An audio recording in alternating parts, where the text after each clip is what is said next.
So can you tell me about why you think it is so important to ask Representative Alexandria Ocasio-Cortez for a debate? And she says that she feels threatened by it. So she feels threatened to be able to discuss the policy of the Green New Deal. Is that what she's saying? The manner of which you could. There's nothing wrong with the manner. Here, I'll explain some that I was just talking about up there. Since I have been a member of Congress, I have been kicked off of my committees by the Democrats when there were no ethics violations against me. Not one. I did nothing wrong. You know what else happened? Representative Cori Bush attacked me in the tunnel, screaming at me. Screaming. I never said a word to her. She goes by screaming at me to put on a mask. That's a verbal assault. You want to know what else happened? The delegate from Guam marches the National Guard on my office. Can you imagine? On a woman's office, a female member of Congress, I had over 30 National Guard marched on my office by the delegate of Guam. Thank God I wasn't in there. What else happened? Marie Newman, that's across the hall from me. She shoulder checked me right there inside in front of the Capitol Police yesterday.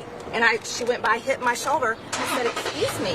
She said nothing back, kept going out the door. That's a physical assault. Today, Eric Swalwell, walking in here, my staffer nicely says to him, "Congressman, you don't have to wear your mask anymore," because with what Biden said yesterday. He chases my staffer inside, everybody saw it, and gets in his face, curses at him, saying, "You don't tell me what to do."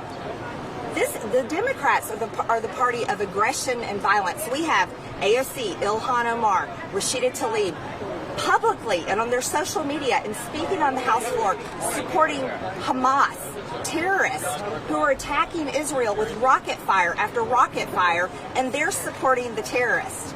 They're also supporting Antifa and BLM terrorism all over the country. And then I get harassed by the press every single day about January 6th, and I've said the entire time, literally starting on that day during the riot, how much I'm upset by it, how much I'm against it, and how appalled at it that I am. I was a victim of it as well. So if we want to talk about assault, if we want to talk about aggressive behavior, we need to be interviewing the Democrats. And AOC should be able to debate her policy because I'm a successful business owner. She's never done that. I know for a fact what socialism will do to our country. The American people know it. The American people want to see a debate about the Green New Deal, which is written into all of these garbage bills that we have to vote on every single day. So we do talk to Democrats. We'll put that aside. We talk to them all the time and ask them similar questions. But for you today, do you think that a constant confrontation with these members of Congress, which is really something that we really haven't seen in Congress in a very long time, does anything need to change? No. You want to know what you haven't seen in a long time? You haven't seen a member of Congress willing to hold people accountable for the actions that they're committing. You see members of Congress like Democrats constantly getting away with things.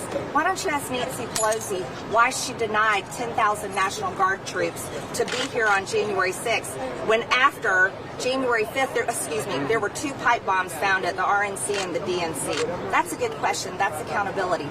See, there's nothing wrong with me pushing things out there, asking questions, pushing for debate. That's exactly what I should be doing to represent my district. Congresswoman, you've had one conversation with Ocasio-Cortez on the floor that was, from what I understand, relatively civil. What did that entail? That was me asking her to debate the Green New Deal. And you know what she said? She said, "This is where we debate," and the chamber. And she said, "and on C-SPAN." And I said, "Great, we'll debate it in here and I'll set it up." And that was it? That was basically it. Other than me telling her you've never owned a business before, so you have no idea what your socialist policies are going to do to businesses and to our country. And then she told me, "Well, I've launched restaurants." And I said, "Well, you never owned one." In Florida over the weekend, you said that Joe Biden is not the president and that Donald Trump is still the president. Do you believe that Joe Biden did not win the election? That is not what I said. I said Donald Trump is my president. He's my favorite president. I think he's the greatest president this country has had. Yes, Joe Biden is the president. Do you think he legitimately won the election? I have a lot of questions about the election, and there's nothing wrong with asking questions about the you election. don't think Remember he the hashtag legitimately won the resist election? crowd? Remember the Russian collusion conspiracy theories that you guys probably talked about nonstop until all of us wanted to vomit? And then guess what we found out? Russian collusion conspiracy, they were lies. It was all lies. Listen, taxpayers pay for elections. They're customers. Here's something new y'all need to think about. Taxpayers are customers. They pay for the ballots. They pay for the machines. They pay all the people in the elections. There's nothing wrong. Okay, so There's Joe nothing Biden wrong. did not Excuse win me. the There's nothing. election. Excuse me. Okay. That's your words. No, I'm asking That's you. your You words. haven't said that I yet. haven't finished. You've rudely interrupted me. There's nothing wrong with taxpayers and people you're not in the answering the state. question. Because I'm not finished talking. Stop being rude and interrupting me. Taxpayers can ask to have an audit of their election. I support that. And if you know what, if There everybody, were audits. excuse There me, were many audits. no, there have not been many In audits. Arizona, There's one going on right now, There was and the previous Department of ones. Justice is trying to shut it down, and the Democrats have sent attorneys trying to shut it down. Let me ask you a question. If you won a race, wouldn't you be like, okay, I won my race? And somebody said, well, let's watch the film and make sure you won the race. And you know you won the race, and you're like, sure, let's watch the film. It's the same thing. If everybody won, what's wrong with just taking a look to satisfy the people that want to know? There's nothing wrong with that. And guess what? They paid for it in the first place. Okay. Thanks, Congresswoman.